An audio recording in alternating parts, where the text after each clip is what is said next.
दोस्तों, क्या हाल है आप सबका। आज हम बात करने वाले हैं भारत और इंग्लैंड के बीच दूसरे टेस्ट मैच की। अगर आपने ये मुकाबला देखकर खुशी महसूस की है तो वीडियो को जरूर लाइक कर देना, ठीक है। हमने आज के वीडियो का लाइक टारगेट रखा है, बस 500 लाइक्स, तो लाइक करना बिल्कुल भी मत भूलना। दोस्तों तो भाई लोग, दूसरा दिन तो कमाल का रहा था। शुभमन गिल की 269 रनों की शानदार पारी और फिर आकाशदीप सिराज की धांसू गेंदबाजी, ये सब देखने लायक था। लेकिन रुकिए, जल्दी कहीं मत भागिए, इस हाईलाइट वीडियो को पूरा देखे बिना न जाएं, वरना आपको पछताना पड़ेगा। और हाँ, एक बड़ा सवाल, आपको क्या लगता है भारत और इंग्लैंड में से कौन सी टीम दूसरा टेस्ट जीतेगी? अपनी राय कमेंट में जल्दी लिख देना, हम इंतजार करेंगे। चलो अब ज्यादा समय न लेते हुए वीडियो शुरू करते हैं। दोस्तों, भारत और इंग्लैंड के बीच चल रहा दूसरा टेस्ट मुकाबला बर्मिंघम के ऐतिहासिक मैदान पर जैसे जैसे आगे बढ़ रहा है, उसकी कहानी उतनी ही रोमांचक, उतनी ही सस्पेंस से भरी और उतनी ही भावनात्मक होती जा रही। मैच की गति देखकर तो लग रहा है जैसे टीम इंडिया इस टेस्ट को तीसरे या चौथे दिन ही अपने नाम करने का इरादा लेकर उतरी है। लेकिन ये सिर्फ जीत का मामला नहीं, ये मामला है आत्मसम्मान का, जज्बे का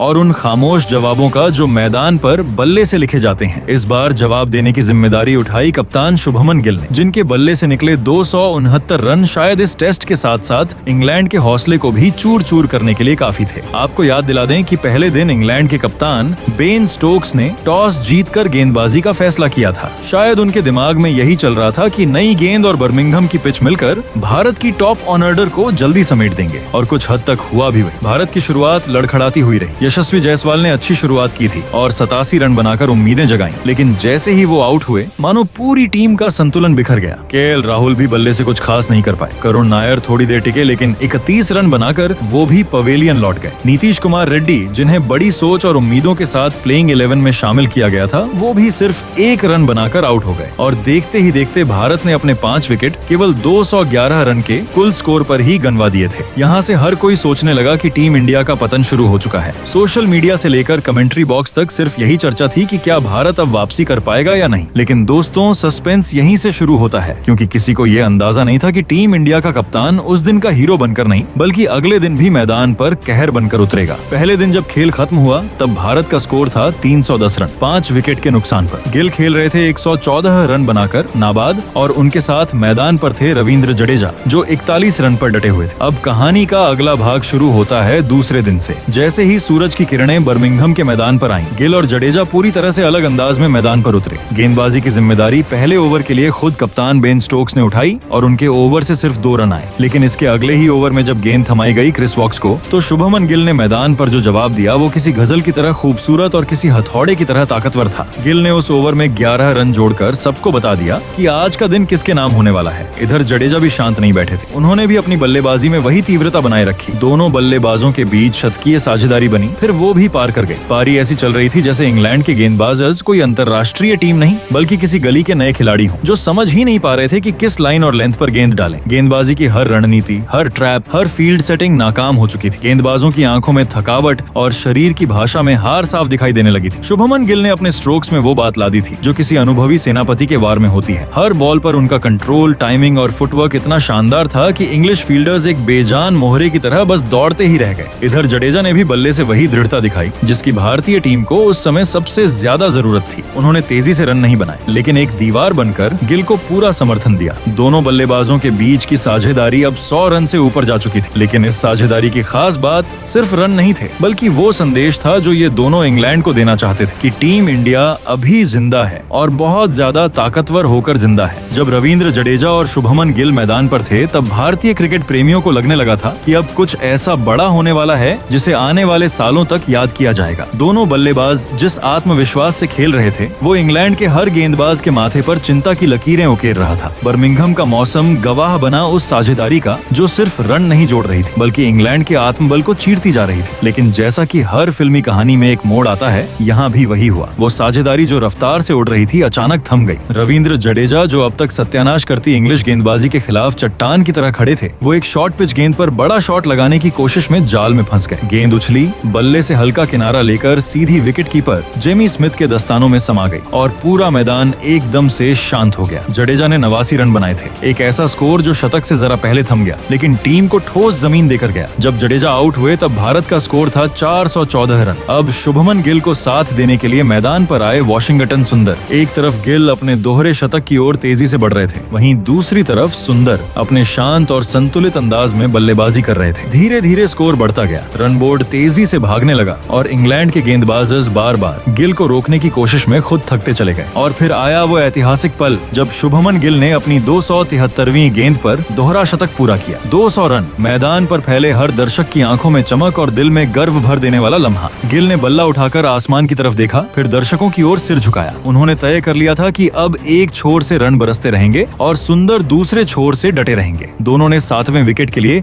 144 रन की साझेदारी की, जो किसी भी टीम के लिए सपने जैसी होती है। लेकिन इस साझेदारी का अंत भी होना था। वॉशिंगटन सुंदर ने 42 रन की समझदारी भरी पारी खेली, लेकिन फिर एक ऐसी गेंद पर जो रूट को अपना विकेट दे बैठे जो बाहर जाती हुई थी, और सुंदर उसे कट करने की कोशिश में गेंद को स्लिप के हाथों में दे बैठे। ये भारत का 8वां विकेट था। स्कोर 538 रन के पार पहुंच चुका था और अब भारत को बस ये देखना था कि कैसे भी करके 600 रन का आंकड़ा पार किया जाए। टी ब्रेक के बाद टीम इंडिया के इरादे और तेज हो चुके थे, लेकिन तभी मैच में आया सबसे बड़ा झटका। शुभमन गिल, जो उस वक्त मैदान पर 269 रन बनाकर खेल रहे थे, 300 रन के बेहद करीब थे और 3 छक्के तथा 30 चौके जड़ चुके थे, वो अचानक आउट हो गए। पूरा भारत जैसे सांसें रोक चुका था। अब बाकी बचे बल्लेबाजों में आकाशदीप ने 6 रन जोड़े और मोहम्मद सिराज ने 8 रन, और इन छोटे छोटे योगदानों से भारत की पहली पारी रुकी 587 रन पर। इंग्लैंड के गेंदबाजों में सबसे सफल रहे शोएब वसीर, जिन्होंने 3 विकेट झटके, जबकि जोश टंग और क्रिस वॉक्स को 2-2 विकेट मिले। और अब सामने है इंग्लैंड की टीम, जिन्हें पहली पारी में 588 रन का पहाड़ लांघना है। भारत ने गेंद और बल्ले दोनों से अपनी ताकत का परिचय दे दिया है, लेकिन असली मजा तो अब आएगा जब इंग्लैंड बल्लेबाजी करने उतरेगी और भारत की तेज गेंदबाजी करेगी मैदान पर कोहराम। हालांकि बुमराह की गैर मौजूदगी में दोस्तों हर कोई यही सोच रहा था कि भारत के गेंदबाज कुछ कर नहीं पाएंगे, लेकिन दोस्तों दूसरे दिन टीम इंडिया के गेंदबाजों ने बता दिया कि बुमराह के बिना भी हम मैच को जीतना जानते हैं। जी हां दोस्तों, यहाँ पर जब जैक क्रॉली और बेन डकेट पारी की शुरुआत करने के लिए आए तो हर कोई यही आस में बैठा हुआ था कि बेन डकेट यहाँ पर ताबड़तोड़ बल्लेबाजी कर सकते हैं और जैक क्रॉली भी टिक गए तो यहाँ बड़ा स्कोर बना देंगे। लेकिन दोस्तों आकाशदीप ने सभी बातों को गलत साबित कर दिया, क्योंकि दोस्तों आकाशदीप ने ऐसी यॉर्कर लेंथ की गेंद डाली कि बेन डकेट भौचक्के रह गए। और दोस्तों बेन डकेट तो छोड़ो, यहाँ पर वो ये तक नहीं सोच पाए कि गेंद को किस दिशा में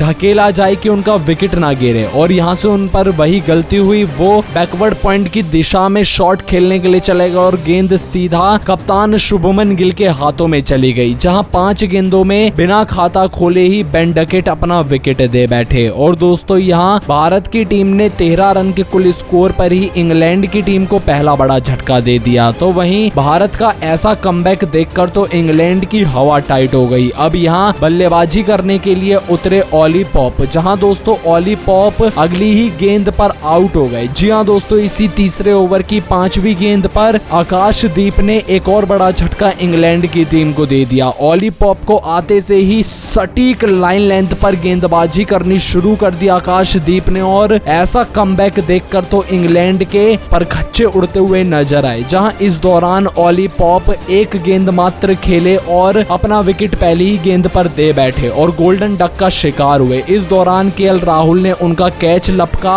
और दोस्तों ऑली पॉप मात्र 13 रन के कुल स्कोर पर ही दूसरा बड़ा झटका इंग्लैंड की टीम को दे गए। अब यहाँ 2 बड़े विकेट गिर जाने के बाद इंग्लैंड की टीम धाराशायी होती हुई नजर आ रही थी। भारत का ऐसा कमबैक देखकर इंग्लैंड के खिलाड़ी समझ ही नहीं पा रहे थे कि हम कहां बल्लेबाजी करें कि हमारा विकेट ना गिरे। आकाशदीप के हाथों में अब 2 सफलता लग चुकी थी, तो दोस्तों मोहम्मद सिराज कहां पीछे रहने वाले थे। जैक क्रॉली और जो रूट मैदान पर बल्लेबाजी कर रहे थे। दोनों बल्लेबाजों को अब उम्मीद थी कि अगला कोई विकेट आज के दिन के अंत तक कोई गिरने ना दे। लेकिन दोस्तों जैक क्रॉली, जो कि 30 गेंदों में 3 चौकों की बदौलत 19 रन बनाकर खेल रहे थे, 8वें ओवर की पहली गेंद पर मोहम्मद सिराज ने उनको अपने जाल में फंसा लिया और दोस्तों शिकार कर डाला। यहाँ पर गेंद थोड़ा ड्रैग होती हुई गई, फुल लेंथ पर गेंद करी गई थी मोहम्मद सिराज द्वारा और जैक क्रॉली के कंधे तक पहुंची, जहां जैक क्रॉली गेंद पर कंट्रोल कर नहीं पाए और गेंद बल्ले का किनारा लेते हुए सीधा करुण नायर के हाथों में चली गई, जो कि स्लिप में खड़े हुए थे। और इसी के साथ तीसरा बड़ा झटका इंग्लैंड की टीम को मात्र 25 रन के स्कोर पर लग गया। अब यहाँ इंग्लैंड ने 587 रन के जवाब में 3 विकेट अपने गवा दिए थे, वो भी 25 रन पर। अब जॉ रूट और हैरी ब्रुक से उम्मीदें थी, लेकिन इंग्लैंड की टीम को क्या पता था कि भारत के गेंदबाज आज अलग मूड में। हुआ ये कि दूसरे दिन का खेल समाप्त होने तक तो इंग्लैंड की टीम